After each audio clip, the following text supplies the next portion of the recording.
मेरा सवाल यह है कि जिनकी अकाल मृत्यु या एक्सीडेंट में मृत्यु होती है, क्या उनका वो उर्गामी को प्राप्त होंगे? नहीं, इसमें ये देखना है कि अब जैसे बड़े बड़े संतों के भी एक्सीडेंट में मृत्यु हुई है, हमने देखा है। ये बक्सर के मामा जी नाम के बहुत बड़े संत थे, वो जा रहे थे कथा करने, बरसाने पहले दर्शन किए श्री जी के, सामने से एक ट्रक ने तो बस राधा पधार गए। तो अब इनकी कोई आत्मा को अशांति थोड़ी है, तो भगवान के पार्षद है, भगवान में गए, समझ गए। अब जो पापाचरण कर रहा है तो शरीर छूटने के बाद उसको वैसी गति मिलेगी। खास बात मृत्यु कैसे हुई इससे मतलब नहीं, खास बात है उसने जीवन कैसा व्यतीत किया इससे। जैसे पूज्यपाद श्री उड़िया बाबा जी महाराज इतने बड़े सिद्ध संत, और अंतिम दशा होती कि गड़ासा से एक पागल आदमी, विक्षित आदमी कई गड़ासे ऐसे और उससे, तो अब क्या अधोगति होगी क्या?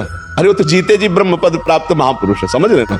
मृत्यु की घटना से किसी के परिणाम को नहीं जोड़ा जा सकता, उसके जीवन से परिणाम को जोड़ा जाता है। उसका जीवन कैसा था, मानो जैसे परीक्षित जी का सर्प काटने से मृत्यु हुई तो उनकी दुर्गति थोड़ी हुई, तो सीधे परम पद में गए। क्यों? जीवन भगवान में था, भजन में जीवन था।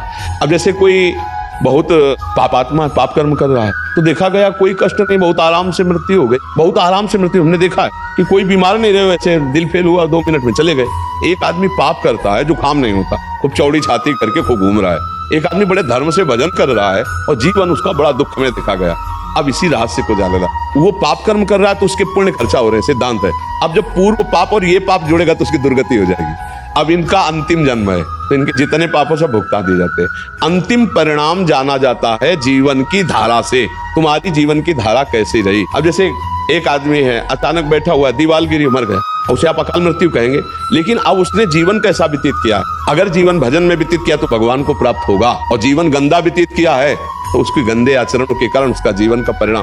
केवल मृत्यु की घटना से कोई उन्नति या उन्नति का विषय नहीं होता, उसके पूरे जीवन से तारतम्य जोड़ा जाता है। मृत्यु की घटना तो पहले से निश्चित हो चुकी होती है, हम जिसे अकाल मृत्यु कहते हैं वो भी निश्चित हो चुकी है। जैसे हमारे पाप बहुत बढ़ गए तो भरी जवानी में हमारी मृत्यु होनी है, एक्सीडेंट से होनी है, कैसे होनी, पहले से निश्चित हो गया। पूरा काल व्यतीत होकर के बुढ़ापे में मृत्यु होती तो बाल, अब जवानी में मर गया तो उसे अकाल मृत्यु कहेंगे। अब उतने में उसने क्या आचरण किया, अगर वो सतधर्म किया, माता पिता की सेवा की, भजन किया और फिर मृत्यु हो जाती है तो उसका कल्याण हो जाएगा। और उसने पापाचरण किए, मनमानी धर्म विरुद्ध आचरण किए तो चाहे वो गंगा में मरे वो नरक ही जाएगा, उसकी दुर्गति ही होगी। बात समझे? वो स्वामी तुलसीदास जी कह रहे, राम राम राम जी जोलो तू न जपी है, तोलो तू कहूं जाए तिहू ताप तपी है। सुरसर तीर, गंगा जी के तीर, बिन नीर दुख पाइए, सुरतर तरे तो दारी। इसीलिए हम कहते हैं राधा राधा राधा राधा राधा जपो। मृत्यु की घटना से किसी के जीवन का फाइनल नहीं किया जा सकता, उसके जीवन की धारा से उसके जीवन का फाइनल होता है। हाँ, अगर मृत्यु के समय राम कृष्ण हरि नारायण कुछ निकल गया, अब फाइनल बदल जाएगा। पूरा जीवन पाप रहा, अंतिम में अगर राम हरि कृष्ण राधा निकल गया, अब तुम्हारा काम बन जाएगा। वहां देखा है, लेकिन घटना से कि उसकी ऐसी मृत्यु हुई तो उसकी दुर्गति हो सकती है, ऐसा नहीं हो सकती। ये पक्की बात है, आप समझ पा रहे हैं? जी, बिटिया थी मेरी, 2 बेटी थी, 23-24 साल की, बहू थी 29 साल की, 1.5 साल की पोती थी। 7 साल हो गए, मन व्यतीत रहता है। हाँ, क्योंकि अपनापन होता है ना परिवार से। तो अब देखो, इसका हम रोज घोषणा करते हैं एक बार सत्संग में, इस लोक का नाम याद कर लो, क्या है? मृत्यु लोग, यहाँ सबको मरना पड़ेगा भैया। लेकिन गुरुजी 2011 में मेरा ऐसा संयोग बना कि कैलाश मानसरोवर जाने का मेरी बिटिया जो है बोलती, पापा आप जाओ कैलाश मानसरोवर, मैं दुकान संभालूंगी। हमारा केवल व्यवहार में बहुत आगे बढ़ना होता है। हमारा केवल इतना कहना है कि देखो, जिस समय, जिस सेकंड में, जिस मिनट में जहां मृत्यु हमारी होनी है वह होनी है। वो हमारे कोई प्रियजन बनकर जो आते हैं वो अपने कर्मों का भोग भोगने आते हैं और हमको भुगाने आते हैं। जैसे आप कह रहे हो 7 साल से मैं दुखी हूँ, तो दुखाई तो देके गए ना, वो अपने कर्मों को भोग करके गए और हम उनके चिंतन में दुखी हूँ। अध्यात्म यही बल देता है कि उनके चिंतन को त्यागो, हरि चिंतन में लगो। ये ठगबाजी करने के लिए माया सब चरित्र रचती, न तो कोई तुम्हारा पुत्र है न कोई तुम्हारी पुत्री, एक सच्चिदानंद भगवान ही ये नाटक कर रहे। अब अपने को संभाल लो और खूब नाम जप करो और किसी के प्रति रो मत, अब प्रभु के लिए रो, हे नाथ अब तो कृपा कर लो, ये मेरा जन्म अब आपकी प्राप्ति के लिए हो जाए।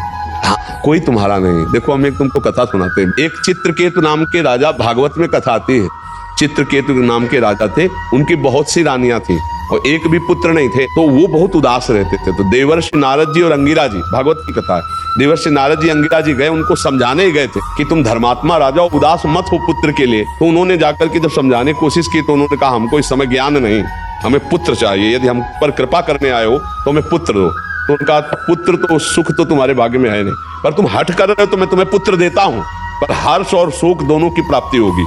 अब वो ये नहीं समझ पाए कि हर्ष और शोक दोनों की प्राप्ति होगी, पुत्र देता हूं, इस बात पर उनकी बुद्धि टिक गई। बड़ी रानी कृतद्युति नाम था, उनके पुत्र हुआ। अब तो क्या आनंद, चक्रवर्ती राजा थे, हर समय रानी के महल में जाना। तो और जितनी थी रानियां, सबको जलन हुई। उन्होंने कहा बहन, जब से कृतद्युति के पुत्र हुआ राजा हम लोगों की तरफ देखते ही नहीं है। तो बोले हम लोगों के मिलन में बाधक कौन है? बोले लड़का ही है। तो बोले क्या करें? बोले जहर दे दो। तो धाय माँ को अपने पक्ष में मिलाया और जहर चटवा दिया, राजकुमार मर गए। जो ही राजा के पास खबर गई कि राजकुमार मर गया, कितनी मनोती के बाद तो हुआ था।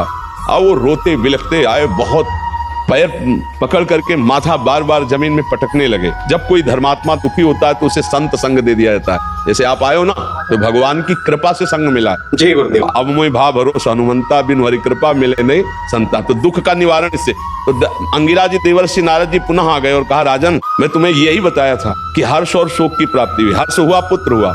शोक हुआ क्योंकि तुम्हारे भाग्य में पुत्र सुख नहीं है। तो उनका हमको उपदेश नहीं, मुझे पुत्र चाहिए। तो उनका तुम्हारे पुत्र की जीवात्मा को बुला दूं? उनका बुला। अब देवर्षि नारद जी तो सिद्ध मां आकर्षण किया, तो यमपुरी से जो था वो आ गया जीवात्मा और आकाश में विराजमान है। देवर्षि नारद जी देख रहे हैं। कहा देखो बच्चा, तुम्हारे पिताजी कितना रो रहे हैं, तुम इस शरीर में आ जाओ, हम आदेश करते। तो उनका देवर्षि नारद जी, ये केवल अपने स्वार्थ के लिए रो रहा है। ये कई बार हमारा बेटा बन चुका है, कई बार पत्नी बन चुका है। मैं किसी का बेटा नहीं हूँ, मैं अपने कर्म का भोग इसके यहाँ भोगने आया था, मैं जा रहा हूँ। जो ही सुना चित्रकेतु ने, बोले बेटा बोल रहा है हमारा? बोले तुम्हारे बेटा की जीवात्मा बोल रही। उनका मोह दूर हो गया और फिर उन्होंने भजन करके भगवान को प्राप्त किया। तो भगवान ने तुम्हें मोह दूर करने के लिए भेजा है, तुम्हारा कोई नहीं है। हाँ, भगवान ने लीला करके आए थे। अब खूब नाम जप करो, मस्त रहो, चिंता मत करो, और तुमको भी जाना है। जी गुरुदेव। ये बात जान लो कि तुमको भी जाना। तो जाने की तैयारी, जो चले गए उनके विषय में क्या कहो? उनकी तो ट्रेन छूट गई, तुम्हारी न छूट जाए, इसलिए तुम पहले अपनी बेग भर लो। राधा राधा राधा राधा।